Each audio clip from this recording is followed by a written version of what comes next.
By பார்க்க போறோம். பாத்தீங்கன்னா இந்த பைக்கு பக்கத்துலேயே கொஞ்சம் வார்த்தை எழுதியிருக்கேன். By, near, past, near to, near by, close to, next to, around வேண்டாம். இது எல்லாமே இப்ப இதெல்லாம் ஒரே அர்த்தம் இருக்கிற வார்த்தைகள். சரியா? ஒரே அர்த்தம் இருக்கிற வார்த்தைகள். பாஸ்ட் விட்டுருங்க. பக்கத்துல அப்படின்னு சொல்றதுதான் பை. சரியா? பாஸ்ட்னா என்னை கடந்து போறான், என்னை பாஸ் பண்ணி போறான், பாஸ் பண்ணி கடந்து போகிறான் அப்படிங்கிறது பாஸ்ட். சரி, ஃபர்ஸ்ட் பை, பையை தான் ஃபோக்கஸ் பண்ணி படிக்க போறோம். இதெல்லாம் எப்படி பக்கத்துல பக்கத்துல மீனிங் வரும்? By, near. He is walking by me. He is walking by me அப்படின்னா என்ன அர்த்தம்னா he is walking near meன்னு அர்த்தம். என்னால அவன் நடக்கிறான்ட்டு அர்த்தம் இல்லை. சரியா? he is walking by my sideன்னு போடுவோம். மீ கூட வேண்டாம், by my side அப்படின்னா என்ன அர்த்தம்னா near my sideன்னு அர்த்தம். என் சைடுக்கு பக்கத்துல, என்னுடைய சைடுல, என் பக்கத்துல அவன் நடந்து வாரான் அப்படின்னு சொல்றது. he is walking by my side, he is walking near my sideன்னு அர்த்தம். சரியா? அதுதான் இந்த பை, நியர் இதெல்லாம் ஒன்னா எழுதியிருக்காங்க. சரி, ரைட். பைங்கிறதுக்குள்ள கொஞ்சம் டீட்டெயிலா போவோம். First by, the dog was killed by me. Passive voice. Passive வாய்ஸ்க்கு வீடியோ இருக்குது, தயவு செஞ்சு கொஞ்சம் பார்த்துருங்க. Passive voice. The dog was killed by me. Passive voiceல ஆக்ஷனை செய்யறவருக்கு முன்னாடி பை போடுவோம். இவனால், நான் என்னால் கொல்லப்பட்டது, என்னால் கொல்லப்பட்டதுன்னு சொல்றோம்ல, அதுதான் இந்த பை. அதாவது பாசிவ் வாய்ஸ்ல செய்யப்பாட்டு வினைன்னு சொல்லுவோம். செய்வினை செய்யப்பாட்டு வினைன்னு இருக்குல்ல, அதுல செய்யப்பாட்டு வினை தான் நம்ம பாசிவ் வாய்ஸ்.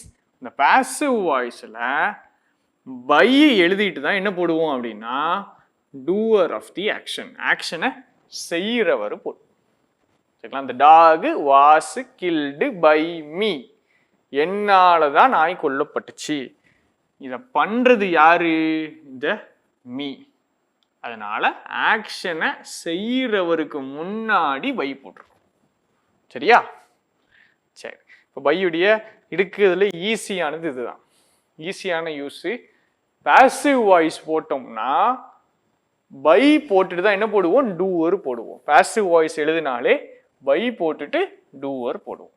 சரி, ஃபர்ஸ்ட் யூஸ் முடிஞ்சிச்சு.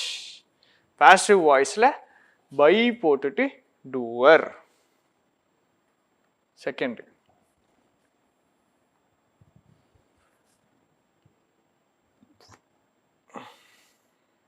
இருக்கு.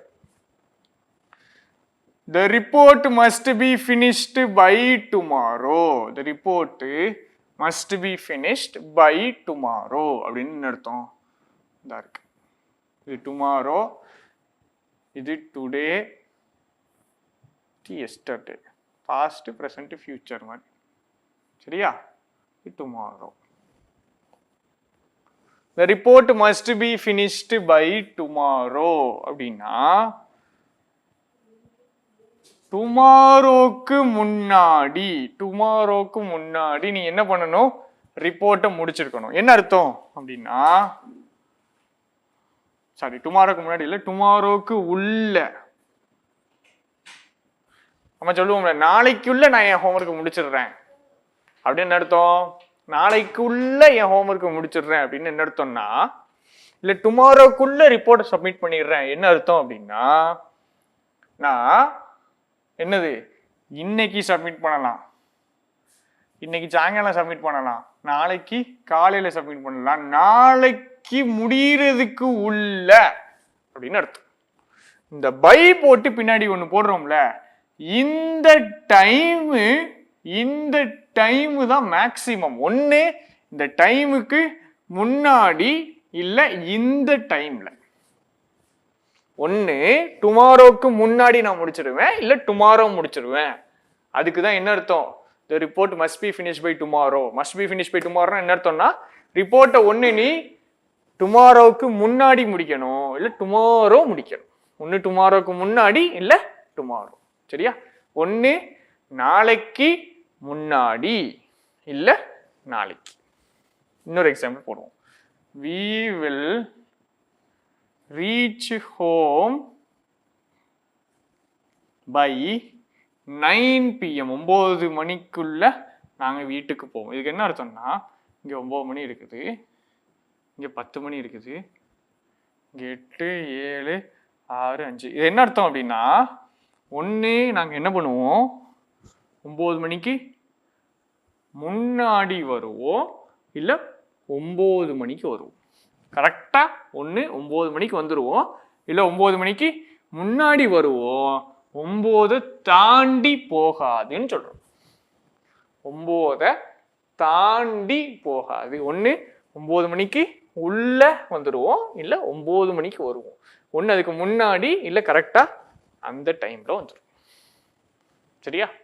ஒன்று அந்த டைமில் வந்துடுவோம், இல்லை அந்த டைமுக்கு முன்னாடி வந்துடுவோம். சரியா? அதுதான் என்ன அர்த்தம், பை. பை போட்டு ஒரு டைம் போட்டோம் அப்படின்னாலே இந்த டைமில் எக்ஸாக்டாக அந்த டைமில், இல்லைன்னா அந்த டைமுக்கு முன்னாடி அப்படின்னு என்ன அர்த்தம், இதை தாண்டி போகாது. நான் என்ன பண்ணிடுறேன், வீட்டில் அம்மாட்டு சொல்லுவோம்ல 10 மணிக்குள்ளே வந்துடுறேன், 11 மணிக்கு உள்ளே வந்துடுறேன் அப்படின்னு என்ன அர்த்தம், 11 மணிக்குள்ளே வந்துடுறேன்னா 11 மணிக்கு முன்னாடி, இல்லை மேக்சிமம் 11 மணி, ஆனால் 11 தாண்டாது அப்படிங்கிறது தான் இந்த பையுடைய அர்த்தம். சரியா? சரி,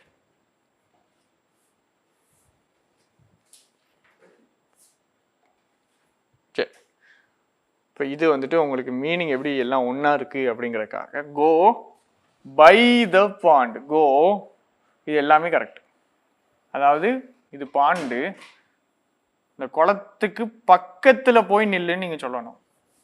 குளத்துக்கு பக்கத்தில் போய் நில்லு அப்படின்னு சொல்லணும். Third use. First use passive. Second use இந்த டைமுக்கு உள்ள அப்படின்னு சொல்கிறது. தேர்ட் யூஸ் நியர் அப்படிங்கிற மீனிங். நியர் இது எல்லாமே என்னது, பைங்கிற வார்த்தை. நியர் அப்படிங்கிற மீனிங். அப்போ இந்த அருகு, பாண்டுக்கு பக்கத்துல போ, பாண்டுக்கு பக்கத்துல போ அப்படின்னு சொல்றத கோ நியர் த பாண்டு சொல்லலாம். அடுத்தது கோ பை த பாண்டு சொல்லலாம். கோ க்ளோஸ் டு, பக்கத்துல போ. கோ நெக்ஸ்ட் டு, இதுவும் சொல்லலாம். க்ளோஸ் டு த பாண்டு சொல்லலாம், நெக்ஸ்ட் டு த பாயிண்ட் சொல்லலாம், கோ நியர் த பாயிண்ட் சொல்லலாம், கோ பை த பாயிண்ட் சொல்லலாம். எல்லாமே கரெக்ட். இப்போ இங்கே இருக்குது, இதுக்கு பக்கத்தில் போனால் எங்கே இருக்கலாம், இந்த இடத்துல இருக்கலாம், இல்லை இந்த இடத்துல இருக்கலாம், இல்லை இங்கே இருக்கலாம். இப்போ பாண்டுக்கு பக்கத்தில் போ, பாண்டுக்கு பக்கத்தில் போ அப்படின்னு சொல்கிறோம். பாண்டுக்கு என்ன பண்ணணும், பக்கத்தில் போகணும். அதான் சொல்கிறோம். நியர் போடலாம், பை போடலாம், க்ளோஸ் டு போடலாம், நெக்ஸ்ட் டு போடலாம். ஓகே, அடுத்தது அப்போ பையுடைய ஃபுல் யூசேஜ் படிச்சுட்டோம். பையுடைய முக்கியமான நம்மளுக்கு தெரியாதது எது அப்படின்னா, பையினா என்னது அப்படின்னா பாசிவ் நம்மளுக்கு தெரியும். First point passive. அடுத்தது பை அப்படின்னா பாசிவ்ல என்ன காமிப்பாங்கன்னா டூவர், ஆக்ஷனை செஞ்சவர்னு காமிப்பாங்க. பை திரும்ப எதுக்கு வரும் அப்படின்னா டைம், இந்த டைமுக்கு உள்ள அப்படிங்கிற மீனிங்கில் வரும். மூணாவதாக என்ன மீனிங்கில் வரும் அப்படின்னா இப்போ நம்ம பார்த்த பக்கத்தில் அப்படிங்கிற மீனிங்கில் வரும். இந்த 3 மீனிங்கில் தான் பைங்கிற வார்த்தை இருக்குது, வேறு மீனிங் கிடையாது. ஸோ பைங்கிற வார்த்தையை நீங்கள் எங்கே பார்த்தீங்கன்னாலும் இந்த மல்டிபிள் மீனிங்ஸ் இது ஒன்றும் இல்லை. இப்போ நீங்கள் படிக்கிறத ஒரு எடிட்டோரியல் போட்டு, எடிட்டோரியல் முடிஞ்சால் நான் வந்து பின்னாடி போடுறேன், எடிட்டோரியல் எப்படி படிக்கணும், டெய்லி படிக்கிறது எப்படி எந்த அளவுக்கு யூஸ்ஃபுல்லாக இருக்கும் அப்படிங்கிறத கொஞ்சம் கவர் பண்ணுறேன். அதை பார்த்துட்டு என்ன பண்ணணும் அப்படின்னா இந்த பைங்கிற வார்த்தை எங்கே பார்க்குறீங்களோ அந்த மீனிங்ஸ் ஞாபகம் வரணும். ஞாபகம் வந்துருச்சு அப்படின்னா பிரச்சனையே இல்லை. சரியா? ஃபார் ஃபார் ஃபார் திரும்ப ஒரு கஷ்டமான வார்த்தை, அப்படிதானே? கஷ்டமாக கன்சிடர் பண்ணப்படுவது. சரி, ஃபாருக்கு போகிறதுக்கு முன்னாடி ஆக்சுவலாக இது ரொம்ப அழகாக இருந்துச்சு. ஃபார்வேர்டு அப்படின்னு என்ன அர்த்தம்? ஃபார்வேர்டு அப்படின்னு என்ன அர்த்தம்? முன்னாடின்னு அர்த்தம். ஃபார்வேர்டு அப்படின்னா முன்னாடி அப்படின்னு அர்த்தம். ஃபார்வேர்டுனா முன்னாடி அப்படிங்கிற அர்த்தம். ஃபார்வேர்டுனாலே முன்னாடி அப்படிங்கிற அர்த்தம். சரியா? இப்போ இதை வச்சு தான் படிக்க போகிறோம். திஸ் இஸ் ஃபார் யூ, இது உனக்காக அப்படின்னு சொல்கிறோம். ஃபார்னா ரெண்டு விஷயம் நீங்கள் படிக்கணும். முன்னாடிங்கிறது படிக்கணும், இன்னொன்று காக அப்படிங்கிறது படிக்கணும். காக அப்படிங்கிற டிரான்ஸ்லேஷன் வரும். சரி, திஸ் இஸ் ஃபார் யூ அப்படின்னு என்ன அர்த்தம்னா, இப்போ நான் எங்கள் அம்மாவுக்கு ஒரு கிஃப்ட் வாங்குறேன்னு வச்சுக்கிறோம். இப்போ என்ன பண்ணுவேன்? அம்மாட்ட போய் என்ன சொல்லுவேன்? திஸ் இஸ் ஃபார் யூன்னு சொல்லுவேன். ஃபார்னு அர்த்தம் முன்னாடி. அப்போ நல்லா புரிஞ்சுக்குங்க. ஃபார்னா என்ன அர்த்தம்? ஃபார்வர்டு, அது மீனிங் முன்னாடி. சரிங்களா? நாம ஒரு விஷயம் என்ன பண்றோம் அப்படின்னா, ஒருத்தங்கள்ட்ட போயிட்டு this gift is for you அப்படின்னா இது எப்போ நடக்கும்? கிஃப்ட் வாங்கிட்டு அந்த person this gift is for ராம்னு போடுவோம். சரிங்களா? அந்த ராமுங்கிற பர்சன் எனக்கு முன்னாடி வந்து நிற்கிறாரு, என் ஃப்ரண்ட்டில் வந்து நிற்கிறாரு. ஃபார் முன்னாடி, ஃபார்வர்டு முன்னாடி, என் முன்னாடி வந்து நிற்கிறாரு அப்படிங்கிற மீனிங்ல தான் இந்த ஃபார் வருது. எனக்கு கிஃப்ட் நான் போய் கொடுக்க போறேன். கிஃப்ட் கொடுக்கும்போது எங்க வருவாரு? எனக்கு முன்னாடி வந்து நிற்பாரு. அந்த டைம்ல தான் நான் என்ன சொல்றேன்? ஃபார் சொல்றேன். This gift is for you. இந்த கிஃப்ட் யாருக்காக? உனக்காக. அந்த வாங்க போற நபர் என்ன பண்ணுவார்? எனக்கு முன்னாடி ஃப்ரண்ட்ல முன்னாடி வந்து எனக்கு நிப்பாரு. படம் தெரியுதா? ஃபார் யூ அப்படின்ட்டு போய் கொடுக்குறாரு. இவர் எங்க இருக்காரு? இவருக்கு ஃப்ரண்ட்ல முன்னாடி நிற்கிறாரு. இதுதான் கிஃப்ட். ஃப்ரண்ட்ல இருக்கிறாரு. ஃப்ரண்ட்னா தான் என்னது? முன்னாடினா தான் ஃபார். இப்போ இவருக்கு கிஃப்ட் வாங்குறவர் எங்க நிற்கிறாரு? எனக்கு முன்னாடி நிற்கிறாரு. அதனால தான் கிஃப்ட் கொடுக்கும்போது நம்ம என்ன சொல்றோம்? ஃபார் யூன்னு சொல்றோம். அடுத்தது, that cake is for my mother அப்படின்னா என்ன அர்த்தம்? கேக் எங்க போய் எடுக்கும்? கேக் அம்மாவுக்காக அப்படின்னு என்ன அர்த்தம்? கேக்கை கடைசியாக நான் எங்க கொண்டு போய் வைப்பேன்? அம்மாவுக்கு முன்னாடி போய் வைப்பேன். சரியா? அதனாலதான் என்னது? that cake is for my mother. சரியா?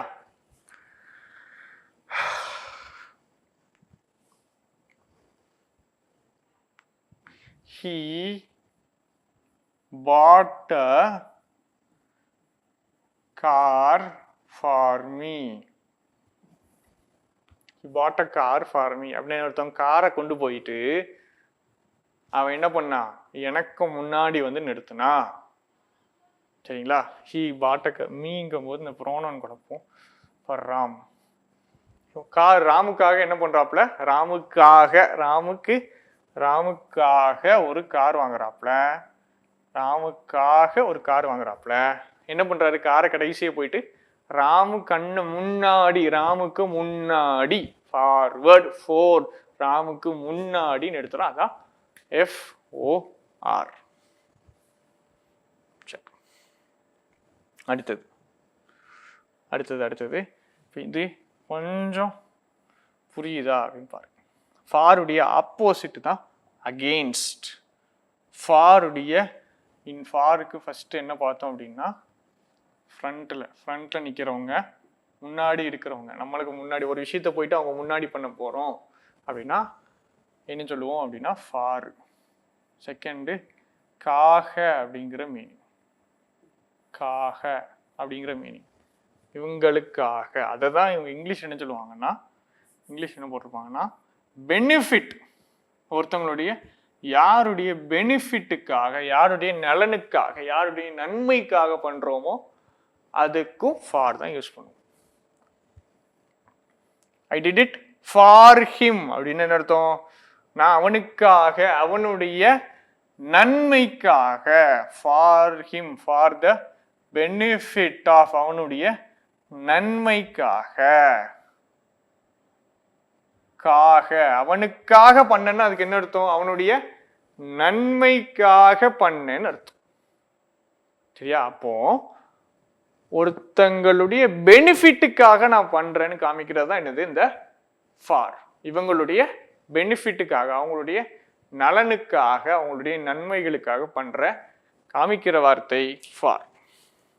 அடுத்தது she was for ஒபாமா அப்படின்னா என்ன அர்த்தம்? ஒபாமாக்காக இருந்தாரு அப்படின்னா என்ன அர்த்தம்? ஃபார்ல பார்த்த ஃபர்ஸ்ட் மீனிங், செகண்ட் மீனிங் காக. ஃபர்ஸ்ட் மீனிங் என்ன பார்த்தோம்? இப்பதானே பார்த்தோம், ஃப்ரண்ட்ல. ரைட், இதுக்கு மீனிங் புரிஞ்சுக்கணும்.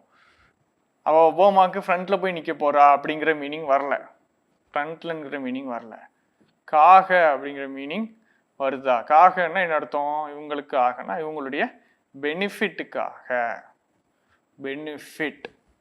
she was for ஒபாமானா அவ யாருக்காக இருந்தா? அவ ஒபாமாவுடைய பெனிஃபிட்டுக்காக தான் அவ இருந்தா அப்படின்னு சொல்றோம். ஒபாமாவுடைய சப்போர்ட்டுக்காக, ஒபாமாவுடைய நலனுக்காக, ஒபாமாவுடைய நன்மைக்காக, ஒபாமாவுடைய பெனிஃபிட்டுக்காக.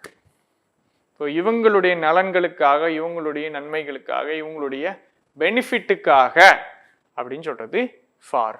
அகெயின்ஸ்ட் ஒபாமாக்கு எதிராக,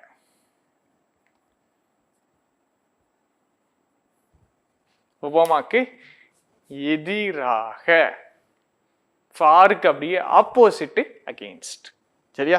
ஏற்கனவே படிச்சோம்ல, டூக்கு ஆப்போசிட் ஃப்ரம், ஃபாருக்கு ஆப்போசிட் அகெயின்ஸ்ட். அதே மாதிரி ஆக்சுவலா அக்ராஸுக்கு ஆப்போசிட் அலாங். இதெல்லாம் எப்படிங்கிறது புரிஞ்சுக்கிருங்க, அண்டர்ஸ்டாண்ட் பண்ணிக்கிட்டீங்கன்னா அப்படியே பதிஞ்சிடும். ஒபாமாக்காக இருக்கிறேன், ஒபாமாவுடைய சப்போர்ட்டுக்காக இருக்கிறேன், அகெயின்ஸ்ட் ஒபாமாவுக்கு எதிராக, ஆப்போசிட்ல நிக்கிறேன் அப்படின்னு சொல்றோம். சரி, right.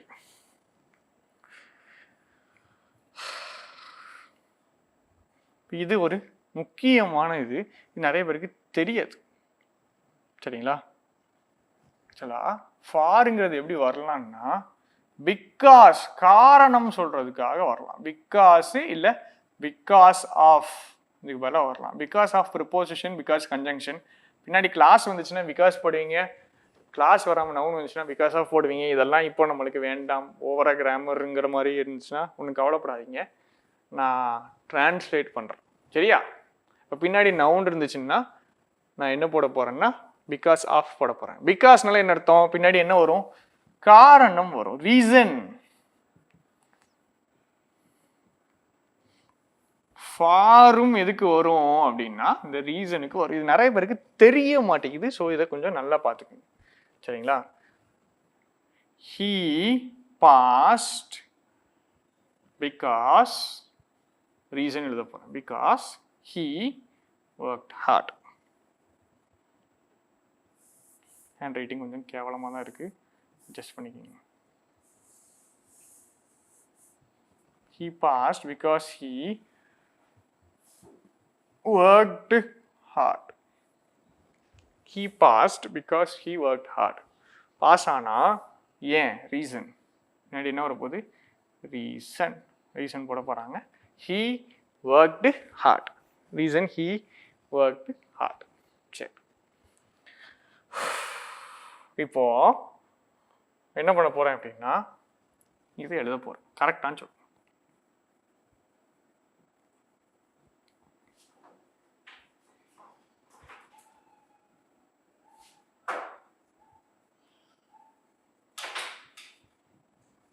he passed for he worked hard. He passed for he worked hard. நான் என்ன பண்ணிட்டேன், பிகாஸுக்கு பதிலாக ஃபார் போட்டேன். இது கம்ப்ளீட்லி கரெக்ட். ஏன்னா பிகாஸுக்கு பின்னாடியும் ரீசன் வரும், ஃபாருக்கு பின்னாடி என்ன போடலாம், ரீசன் போடலாம். பேசிக்கா இந்த ஃபார் பிகாஸ் இது ரெண்டையுமே ஒரே மாதிரி பயன்படுத்தலாம். சரியா? இப்போ சொல்கிறேன் பாருங்க. Bohemia is famous because of beer. Correct. Bohemia is famous for beer. Correct. Bohemia is famous because of beer. பியர்னால ஃபேமஸாக இருக்கு. அதே மாதிரி Bohemia is famous for beer. Correct. அடுத்தது he apologized for being late. Correct. he apologized because of being late. Correct. அடுத்தது கொஞ்சம் கஷ்டமானது பார்ப்போம். I was elated. Elatedனா happy. For I had succeeded. For I had succeeded. அடுத்தது I was elated because I had succeeded. இந்த இடத்துல பார்த்தோம்ல, he passed because he worked hard பார்த்தோம்ல, அதே மாதிரி இங்க. சரியா? அப்போ ஃபார்ங்கிற வார்த்தை எப்படி வரலாம் அப்படின்னா, பின்னாடி காரணங்களை வச்சுக்கிட்டு வரலாம். அதாவது பிகாஸ்ங்கிற அர்த்தம் எப்படி வருதோ, பிகாஸ் ஆஃப் எப்படி வருதோ, காரணங்களை பின்னாடி வச்சுட்டு வருதோ, அதே மாதிரி ஃபார் வரலாம். சரியா? இதில் இருக்க எதனாலும் மேட்ச் பண்ணி பாருங்க, அப்படியே வரும். He has a reputation for doing things right. சரிங்களா? அதே மாதிரி he has a reputation because of doing things right. சொல்லலாம், எதுனாலும் சொல்லலாம். ஓகே. இப்போ ஃபாருடைய 3 மீனிங் புரிஞ்சிருக்கும். ஃபார்னா ஒருத்தவங்களுடைய முன்னாடி போய் ஒரு விஷயத்தை வைக்கிறேன். ஃபார் ஒருத்தவங்க ஃபார்வேர்டு முன்னாடி போய் ஒன்று வைக்கிறேன். செகண்ட் முன்னாடி போய் ஒன்று வைக்கிறேன் அப்படின்னா ஃபார். அடுத்தது செகண்ட் மீனிங் நம்மளுக்கு தெரிஞ்சது காக, இவங்களுடைய பெனிஃபிட், ஃபார் த பெனிஃபிட், இவங்களுடைய நன்மைக்காக அப்படின்னு சொல்கிறது ஃபார் மீனிங். மூணாவது ஃபாருடைய மீனிங் பிகாஸ், காரணம் சொல்கிறது. இந்த 3 மீனிங்கை தவிர வேறு எங்கேயும் வராது. இந்த 3 மீனிங்கில் இருக்குது. நீங்கள் ஒன்றும் இல்லை, ப்ரிப்போசிஷன்னா ஃபார் போட்டிருக்காங்கன்னா ஃபாரில் இந்த 3 மீனிங்கில் எந்த வந்திருக்குன்னு செக் பண்ணால் போதும். he did it for him போட்டிருக்காங்கன்னா இந்த ஃபாருங்கிறது எந்த மீனிங்கில் வந்திருக்கு. 3 மீனிங் இருக்குது ஃபாரில், அதில் எந்த மீனிங்கில் வந்திருக்கு அப்படின்னு பார்க்கணும். அடுத்து ஆஃப் பார்த்தீங்கன்னா ஆஃபில் 2 மீனிங் இருக்குது, 2 மீனிங்கில் எதில் வந்திருக்குன்னு பார்க்கணும். இந்த மாதிரி பார்க்கணும். சரியா? ஏற்கனவே பார்த்தோம், பைங்கிற ஒரு வார்த்தை பார்த்தோம். பை அப்படின்னா பக்கத்தில் அப்படின்னு பார்த்தோம். பைன்னா என்ன அர்த்தம்? பக்கத்துலன்னு பார்த்தோம். அதே மாதிரி இந்த வித்து வரும். வித்துனா உடன்னு நீங்கள் படிச்சுக்கிட்டா போதும். உடன், உடனுங்கிற தமிழ் வார்த்தை தான் வித்து. சரியா? தமிழ் வார்த்தைலாம் கஷ்டப்படுறதுக்கு கண்டுபிடிக்கிறதுக்கு பெரும் கஷ்டப்பட்டு பெரும் டெஸ்டிங்லாம் பண்ணி கண்டுபிடிச்சது. ஸோ கண்டிப்பாக யூஸ்ஃபுல்லாக இருக்கும். அதாவது கஷ்டப்பட்டு உழைப்பு போட்டு எது ரெடி பண்ணுறோமோ அது கண்டிப்பாக யூஸ்ஃபுல்லாக இருக்கும். இந்த கிளாஸ்லாம் ரெடி பண்ணுறதுக்கு நாக்கு தள்ளிட்டு 2 பெரிய பெரிய ஃபாரின் புக்கு, 250 பக்கம் ஒன்று, இன்னொன்று ஒரு 150, அதை எல்லாத்தையும் கோத்ரூ பண்ணிவிட்டு கவர் பண்ணிக்கிட்டு அதுலேருந்து இது தேரும் இது தேராது இது வேஸ்ட்டு, இந்த பாயிண்ட்டை மட்டும் சொல்லலாம், அதை மட்டும் பிரித்து கம்பைல் பண்ணி போட்டது. இதுக்கப்புறம் இதை தாண்டி இவ்வளோ நாள் கிளாஸ் எடுத்த கான்செப்டெல்லாம் உள்ளே கொண்டு வந்து கிளாஸ் எடுக்கிற விஷயங்களில் கற்றுக்கிட்டது, இந்த தமிழ் வார்த்தை கற்றுக்கிட்டது, இது எல்லாத்தையுமே மொத்தமாக கொண்டு வந்து சொல்கிறேன். பேசிக்காக ஒரே ஒரு ஆசை தான், இந்த இடத்துல நீங்கள் ப்ரிப்போஷன் படிச்சிங்கன்னா இது வேறு இடங்களில் போயிட்டு நீங்கள் படிக்க வேண்டாம் அப்படிங்கிற உங்களுக்கு கான்ஃபிடென்ஸ் வரணும். அதுக்கு தான் இவ்வளோ டீட்டெயில்டாக ப்ரிப்போஷன்ஸ்குள்ளே போகிறது. இதுக்கு மேலே ப்ரிப்போஷன்ஸ் நான் கவர் பண்ணிட்டேன், எனக்கு இதுக்கு மேலே படிக்க அவசியம் இல்லை அப்படிங்கிற மாதிரி போகணும். நான் படித்த ப்ரிப்போசிஷன்ஸ் எனக்கு இதுக்கு மேலே படிக்க வேண்டாம் அதை தாண்டி நிறைய ப்ரிப்போஷன் இருக்குது. ஆனால் முக்கியமானது எல்லாத்தையுமே நம்ம கவர் பண்ணிட்டோம். ஸோ இதை தாண்டி நான் படிக்க வேண்டாங்கிற ஒரு மைண்ட் செட்டுக்கு போகணும் அப்படிங்கிறதுக்காக தான் இவ்வளவு டீட்டெயில்டாக ப்ரிப்போஷன் எடுக்கிறது. ப்ரிப்போஷன்ஸ் இவ்வளோ டீட்டெயிலுக்குள்ளே யாருமே போக மாட்டாங்க. ஏன்னா ஏகப்பட்ட விஷயங்கள் கவர் பண்ணணும், ஏகப்பட்ட எஃபர்ட் போடணும் அப்படிங்கிற ஒரு விஷயம். இன்னொன்று, டாபிக் வந்து கொஞ்சம் வேகான டாப்பிக்காக ஃபீல் பண்ணுவான். ஸோ கொஞ்சம் போர் அடிச்சதுனாலோ இல்லை கஷ்டமாக இருந்துச்சுனாலோ இல்லை கிளாஸ் ஒரே மாதிரி போகுதுன்னு இருந்துச்சுனாலோ கொஞ்சம் அட்ஜஸ்ட் பண்ணிவிட்டு வீடியோவை பாஸ் பண்ணிட்டு ரெஸ்ட் எடுத்துகிட்டு என்னென்னாலும் பண்ணிவிட்டு கொஞ்சம் கிளாஸு புரிஞ்சுக்கிங்க, அண்டர்ஸ்டாண்ட் பண்ணிக்கிங்க. இது அப்படியே நோட்ஸ் எடுத்து சரியா, நோட்ஸ் எடுத்துகிட்டு என்ன பண்ணுங்கள், உங்களுடைய இதை கோத்ரூ பண்ணிங்க. சூப்பராகிடும், க்ளீன் ஆயிரும், செம்மையாக பாலிஷ் ஆகிடும் சரிங்களா.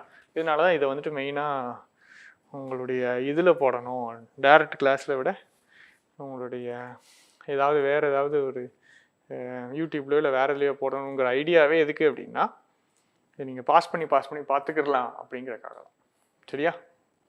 ஓகே, வித்துக்கு மீனிங் சொல்லிட்டேன். இதில் என்ன அர்த்தம்? உடன். ஆக்சுவலாக வித்தோட முடியுதுன்னு நினைக்கிறேன். வித்துனா இவர்களுடன் அப்படின்னு அர்த்தம். உடன்கிற வார்த்தை தான் இந்த வித்து.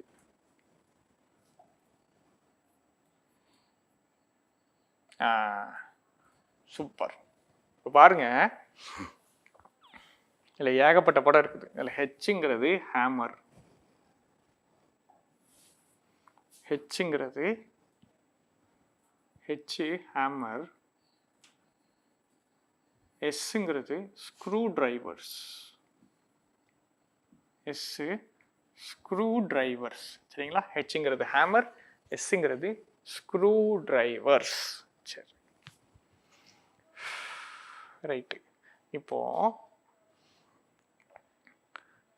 எல்லா இடங்கள்லையுமே இது இது இது இது இது இது எல்லா இடங்கள்லையுமே நீங்கள் என்ன சொல்லலாம் அப்படின்னா, ஸ்க்ரூ டிரைவர்ஸுடன் ஹேமர் இருக்குது அப்படின்னா என்ன அர்த்தம்? ஸ்க்ரூ டிரைவர்ஸ்க்கு பக்கத்தில், நியர், பக்கத்தில் இல்லை பை, பக்கத்தில், பக்கத்தில் அப்படின்னா நியர் இல்லை பை சரிங்களா. hammer is near the screwdrivers, hammer is by the screwdrivers, the hammer is with the screwdrivers. எதுனாலும் சொல்லலாம் சரியா. ஒரு விஷயத்துக்கு இன்னொரு விஷயம் பக்கத்தில் இருக்குன்னாலே இந்த மூணுமே போடலாம். இது கூட சேர்ந்து நிறைய போடலாம். நெக்ஸ்ட் 2 போடலாம், பிசைடு போடலாம், அதெல்லாம் போடலாம். இருந்தாலும் இந்த 3 ஈஸியாக போடலாம் சரிங்களா. Hammer is with the screw drivers, near the screw drivers, by the screw drivers. இல்லை வித்து வர்ற எல்லா இடங்கள்லையுமே உங்களுக்கு என்ன மீனிங் வந்துடுது அப்படின்னு சொல்கிறேன். இதனுடன் அப்படின்ட்டு வந்துடும். ஒரு பொருள் கூட இன்னொரு பொருள், ஒரு பொருள் கூட இன்னொரு பொருள். இந்த பக்கத்துலங்கிற மீனிங் கூட நீங்கள் பார்க்க வேண்டாம். இதனுடன் இது இருக்குது அப்படின்னு பார்த்தா போதும். இதனுடன் அப்படின்ட்டு. இப்போ ஸ்க்ரூ டிரைவர்ஸ் உடன் ஹேமர் இருக்குது, ஸ்க்ரூ டிரைவர்ஸ் உடன் ஹேமர் இருக்குது.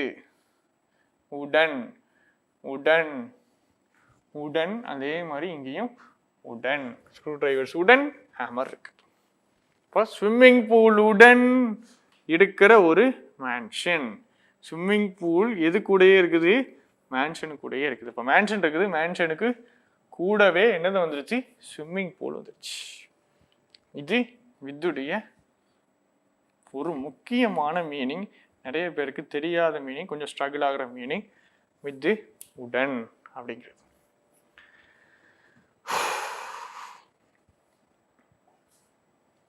சரி, அடுத்தது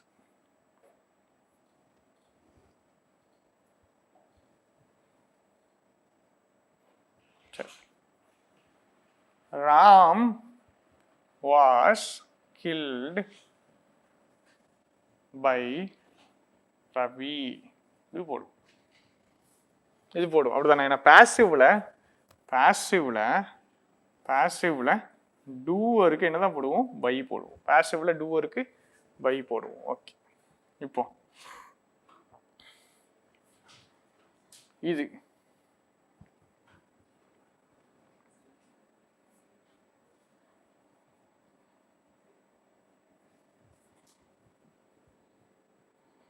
Ram was killed with a knife. இப்போ Ram was killed with a knife.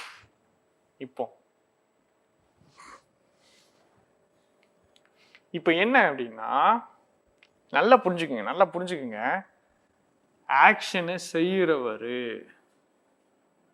Doer of தி ஆக்ஷனை செய்யறவர் என்ன போட்டுருவோம் பை போட்டுருவோம் ஆக்ஷனை செய்யறவர் பை போட்டுருவோம் சரி இப்போ ஆக்ஷனை செஞ்ச மெட்டீரியல் இந்த ஆக்ஷன் இந்த மெட்டீரியலை வச்சு தான் செய்யணும் இந்த பொருளை வச்சு தான் செய்யணும் கொள்றாரு எந்த பொருளை வச்சு கொள்றாரு நைஃபை வச்சு கொள்றாரு இப்போ பொருள் ஆக்ஷனை எந்த பொருளை வச்சு செய்யறாரோ எந்த மெட்டீரியலை வச்சு செய்யறாரோ அதுக்கு வித்து போடும் எந்த பொருள் வச்சு செய்யணும் வித்து எந்த நபர் செய்யறாரு பை நபர் பை பொருள் வித் எந்த நபரு அவரு பை எந்த பொருள் அது வித் சரியா சரி எக்ஸாம்பிள் பார்ப்போம் தெளிவாயிடும் this job requires you to work வேலை பார்க்குறான் எந்த பொருளை வச்சு வேலை பார்க்கணும் எந்த பொருள் வச்சு வேலை பார்க்கணும் எந்த பொருளை வச்சு வேலை பார்க்கணும் ஹார்ட் மெட்டலுங்கிற பொருள் வச்சு வேலை பார்க்கணும் அதனால வித் சரியா அடுத்தது என்ன பண்றான் அவனுடைய சொந்த பல்லையே வெளியே இழுக்கிறான் அவனுடைய சொந்த பல்லை என்ன பண்ணணும் வெளியே இழுக்கணும் பல்ல வெளியே இழுக்கணும் எந்த பொருளை வச்சு பண்றான்னா பிளையர்ஸ்னா வந்துட்டு இந்த இப்படி இருக்கும் ஆக்சுவலா இந்த மாதிரி இருக்கும் இப்படி பிடிச்சிட்டு இங்கே ஹேண்டில் இருக்கும் இப்படி ஓப்பன் பண்ணி க்ளோஸ் பண்ணலாம் கொரடு அப்படின்னு சொல்லுவாங்க அதான் பிளையர்ஸ் சரிங்களா அது வச்சு என்ன பண்ணலாம் அவன் என்ன பண்ணுறான் அப்படின்னா அவனுடைய பல்லையே வந்து பிடுங்கி எடுக்கிறான் அப்போ இது ஆக்ஷனை செய்யக்கூடிய பொருள் மெட்டீரியல் அதனால வித்து ஆக்ஷனை செய்யக்கூடிய நபரு ஆக்ஷனை செய்யக்கூடிய பர்சன் பை ஆக்ஷனை செய்யக்கூடிய பொருள் வித் ஆக்ஷனை செய்யக்கூடிய மெட்டீரியல் வித் பொருள் வித் ஆக்ஷனை செய்யக்கூடிய பர்சன் பை வித்துக்கு ஃபர்ஸ்ட் மீனிங் உடன் அப்படிங்கிற மீனிங் செகண்ட் மீனிங்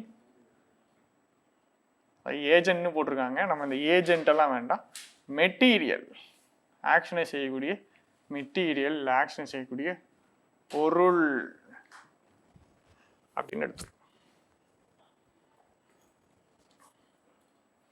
அடுத்து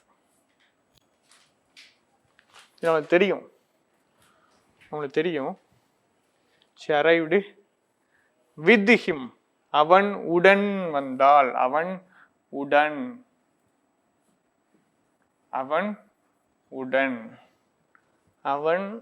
உடன் வந்தாள் அப்படின்ட்டு சரியா சரி she arrived with him they arrived together correct தான் டுகெதர்னா ரெண்டு பேரும் ஒன்னா டுகெதர் ரெண்டு பேரும் ஒன்னா இருக்கிறது இல்ல ரெண்டு குரூப் ஒன்னா இருக்குது பேசிக்கா ஒன்னா இருக்கிறது பிரிஞ்சு எடுங்கதவங்க ஒன்னா ஆயிட்டாங்கன்னா they came together ரெண்டு பேரும் ஒன்னா வந்துட்டாங்க அப்படின்னு சொல்றது she arrived with him அவனுடன் வந்தா அப்படின்னு சொல்லலாம் they arrived together அவங்க ரெண்டு பேரும் ஒன்றாக வந்தார்கள்னு சொல்லலாம் ரெண்டுமே ஒரே அர்த்தம் they arrived together அவங்க ரெண்டு பேரும் ஒன்றாக வந்தார்கள் சரியா